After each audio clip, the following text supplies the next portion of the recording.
Hello guys, good morning, જય Shri Krishna everyone. અને મારી આરાધ્યા તરફથી પણ બધાને જય શ્રી કૃષ્ણ. તો હવારમાં બેનને જો તૈયાર કરી દીધા, લાલી લિપસ્ટિક કરીને અમે તો નીકળી ગયા બે ફરવા. અને જો ત્યાં એની માસી આવી ગઈ હતી કામ ઉપરથી, તો એની યારે તો કંઈક અલગ જ નખરા હોય, એના બહુ કાલા કાઢવાના આવે, એ તો તમને ખબર જ છે. બે બાધે યારે ને રોવે યારે ને રે યારે.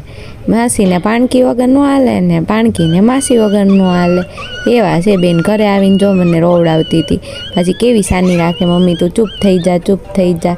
થોડાક લાડ તો મમ્મી પાસે કરવા તો પડે ને. મારી આરા નાટક કરીને થાકી તો કરી દીધો મેં તો મારા પતિદેવને ફોન કે ભાઈ તમે હવે અને સંભાળો, વાત કરો એની યારે. હું તો આખો દી વાતું કરીને થાકી, અને બેન થાકીને પછી છેલ્લે હોઈ ગયા. જાગીને ગણતરી કરતા હતા આજ મેં કેટલા નખરા કર્યા ને કેવા કેવા નવા નાટક શીખી ગઈ છે.